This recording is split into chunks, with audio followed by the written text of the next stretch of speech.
Olá, sou a doutora Flávia Mambrini e bem-vinda a um novo vídeo do nosso canal. Esse vídeo é para você, mulher, está acima dos 40 anos, ou na menopausa, ou já passou da menopausa e anda cansada. Se você está cansada, vem comigo que hoje nós vamos aprender como a coenzima Q10 pode te ajudar nisso.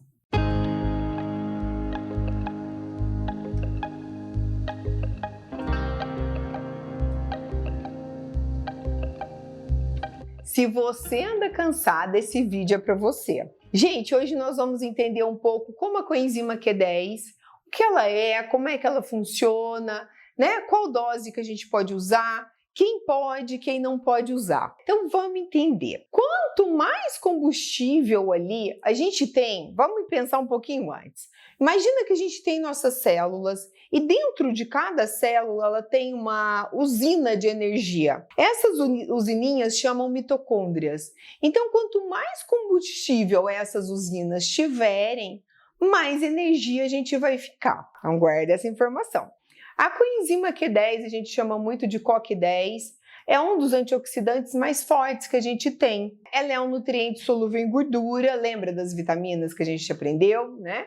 Encontrado em todas as células do nosso corpo, mais especificadamente encontrado nas mitocôndrias de todas as células.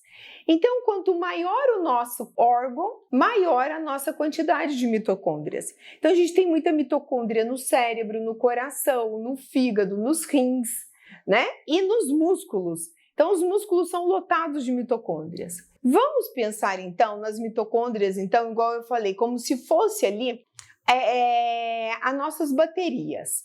Elas carregam as células produzindo uma fonte de combustível que chama ATP, né? Então esse ATP ali é a gasolina das nossas células. E a Q10 ela vai agir diretamente ali. A CoQ10 também ela é um baita antioxidante das mitocôndrias. E esse é um trabalho muito importante, porque as mitocôndrias, como ela é um lugar ali de cadeia de transporte de elétrons, esse processo ele acaba criando tudo que envolve muitos radicais ali, muitos elétrons, ele acaba desenvolvendo muitos radicais livres.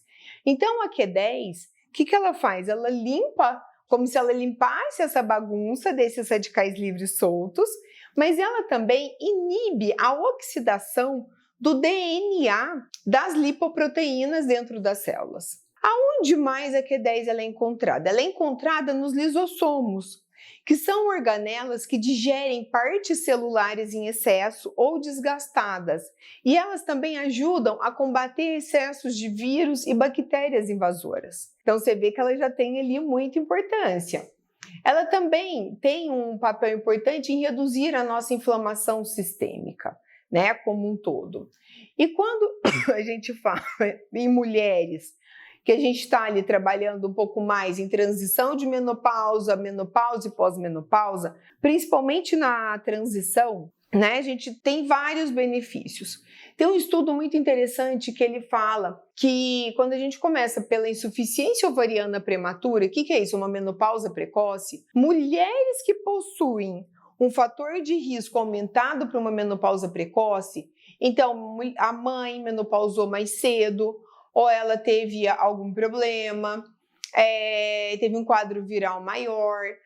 Esse estudo ele mostra que se a gente suplementar a Q10 nessas mulheres, a gente pode conseguir retardar essa perda do ovócito relacionada à idade e proteger os óvulos restantes contra danos oxidativos. Então, se você está tentando engravidar, a Q10 pode ser muito bem-vinda. Outro estudo, que aí ele fica ali, a gente ainda não sabe, eu procurei até outros estudos para trazer para vocês, mas que eu achei interessante, é que ele relata que mulheres, né, que fazem terapia hormonal, de reposição hormonal, ela acaba diminuindo a nossa Q10. E por isso, uma suplementação de Q10 é bem-vinda em mulheres menopausadas que fazem reposição de hormônio, tá? Mas isso eu achei em um estudo só. Então, precisaria de mais estudo para a gente ter uma certeza sobre isso. Mas, se a gente já tem ali uma menopausa, a gente já está fazendo terapia e está com mais fadiga, pode ser uma indicação. E vamos ver que mais que eu posso, né? Quais mais outras indicações que a gente tem? A cognição. Quem aí é menopausada e não sentiu uma perda de cognição? Gente, essa pesquisa, então, ela sugeriu que quanto mais baixos foram os níveis de COQ10, maior será o risco de desenvolver ali um esquecimento, talvez até mesmo uma demência. Outro estudo, ele descobriu que a suplementação com a COQ10, ela acaba melhorando a cognição nossa no geral. E ela pode melhorar, eu vou falar uma experiência minha. Eu uso muito a COQ10, eu gosto bastante, e eu sinto que ela me melhora o brain fog, porque eu fiquei com brain fog da químio, depois da menopausa precoce, então ela me alivia muito. Então ela é um dos suplementos, eu faço injetável, depois eu vou falar para vocês, mas assim, que me ajuda bastante. O que mais que a gente tem?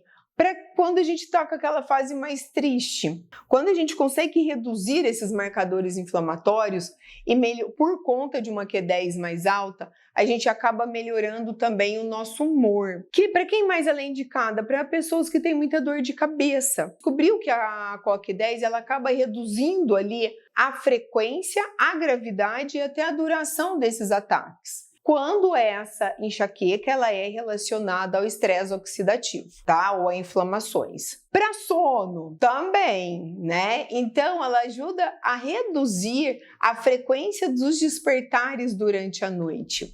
Então também é bem-vinda. O que mais que ela é bem-vinda? Para doença cardiovascular. Então a gente sabe que a doença cardiovascular é a causa da morte número 1 das mulheres depois da menopausa. E quando a gente consegue reduzir a inflamação, reduzir esse estresse oxidativo, a gente também pode ajudar ali na pressão, a melhorar os níveis de colesterol e a melhorar esse risco geral da doença cardíaca. Outro fato que a gente tem é que em mulheres que precisam estar tomando a estatina, que tem esse colesterol um pouco mais alto, a gente sabe que as estatinas elas acabam esgotando ali, meio que diminuindo os níveis da COQ10. E por isso a gente pode ter mais efeitos colaterais, como dores musculares e os problemas de memória. Então é uma opção interessante você tá falando com seu médico, tá? Que te prescreveu a estatina, se você pode usar junto a COQ10, que ela melhora muito essa sensação de fadiga, tá? E de dores musculares. Então, como a gente já falou, a Q10 ela vai ajudar também nas dores musculares, independente se você está tomando estatina ou não. Aqui a gente vê, né, muitos pacientes, às vezes que eu não posso, por exemplo, mulheres que a gente não pode estar suplementando, fazendo uma terapia de reposição hormonal e com muitas dores, muitas fadigas, eu gosto muito de usar a Q10 ali como uma outra alternativa e que a gente acaba tendo resposta. O que mais que a gente tem sobre Q10? A função hepática. A Q10 ela acaba ajudando a reduzir as enzimas hepáticas ruins, né, que estão descontroladas, principalmente quando tem associado ali com uma doença hepática gordurosa, né, uma esteatose, aquela gordurinha no fígado. Tem outros estudos que eles também correlacionam a Q10 para ajudar a regular nível de glicose, os danos oxidativos ali relacionados à resistência insulínica, também permitindo ali um maior controle de glicose. Mas vamos lembrar, nada, gente, nada substitui uma dieta saudável. Nada, não adianta a gente falar, eu vou ali tomar só uma Q10 e tô ótima. Não é assim que funciona. Então a gente tem que ter uma dieta saudável, diminuir o excesso de açúcar, melhorar a prática de exercício físico, não tem como. O básico, ele tem que ser feito e bem feito. Não adianta, isso daqui ele é um suplemento. A gente sabe também que ela pode ajudar a prevenção ali, como a gente já falou, das doenças neurodegenerativas e neuromusculares. E aonde que ela vem, né? A gente sabe que um corpo bem nutrido, ele acaba por produzir cerca de 50% das necessidades que a gente precisa da COQ10. E o resto a gente vai ter ali das nossas fontes dietéticas, principalmente as carnes, as aves, o peixe. E em uma pequena quantidade, os azeites, nozes, as sementes. O que faz diminuir ali o nosso corpo sofrer essa redução da COQ10 por ele só? Primeiro, gente, o maior cenário é envelhecimento, tá? Declínio natural pela idade. Não tem como. A gente vai envelhecendo, o corpo ele vai preparando para a morte, infelizmente. Então, hoje, com a nossa tecnologia, com tudo isso, a gente vai, provavelmente a gente vai viver mais, mas com que qualidade de vida? Então vamos pensar nisso. Então uma dieta rica em carboidratos simples, ela vai piorar a absorção da tua Q10, inclusive a tua produção endógena. Os tratamentos ali, por exemplo, pessoas que fazem práticas esportivas intensas, tá? E não conseguem ter uma recuperação tão boa. Tudo que é demais, ele acaba piorando. Qualidade de sono. A gente sabe, quando a gente não consegue dormir bem, ele diminui muito. Então, o sono ele é fundamental. A gente tem também que alguns medicamentos, então, eles acabam piorando. A gente tem as estatinas, a gente tem alguns medicamentos usados para pressão arterial, alguns medicamentos para tireoide. A gente tem aquele estudo que relata ali o uso da reposição hormonal, mas é um estudo que relata, a gente ainda não tem um cenário tão definido, a gente precisa de estudos sobre isso. Então, ela é uma medicação super promissora, uma medicação, um suplemento, né? Não é uma medicação, um suplemento, que pode ajudar em tudo isso que a gente falou. Doutora, quem que não pode tomar? A gente tem 2 casos que a gente tem que tomar muito cuidado em quem não pode tomar. O primeiro são pessoas que estão usando anticoagulantes tipo a varfarina, tá? Não são todos anticoagulantes. Por isso, se você toma um anticoagulante, você tem que conversar com o seu médico. Sempre, isso é super importante. E pessoas que estão fazendo quimioterapia ou radioterapia, gente. Sempre que você está num processo de cura de um tumor ali, você não pode usar antioxidação. Nada, nenhum antioxidante. Porque às vezes a gente está lá, nossa, eu vou fazer quimioterapia, então eu vou tomar tudo para ver se... Não, a quimio ela tem que matar, essa é a função dela. Ela tem que matar a célula boa, a célula ruim, ela tem que matar o tumor. Tá? Então a gente não pode ficar tentando inibir ali um estresse oxidativo. Isso daí vai piorar e o que não é uma coisa certa. E qual dose que a gente vai estar tomando? A gente vai usar, os estudos mostram que dose de 100 miligramas é uma dose boa, tá? A gente pode estar usando, tirando esses outros casos. Quando as pessoas estão com muita fadiga, com muita dor no corpo, eu acabo fazendo ali um mês e meio na dose de 200 miligramas e depois a gente já diminui para 100. Outra opção muito interessante é o injetável.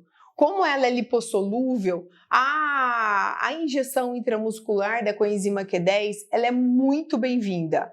Eu sinto muita diferença quando eu tomo da que eu uso por via oral. Se você vai comprar na farmácia, o que é importante a gente saber? Coenzima Q10 ela tem que ser naquela capsulinha mole, soft gel, porque ela tem que ser em veículo oleoso. Isso daí faz muita diferença na absorção, que ela tem uma absorção difícil. Combinado?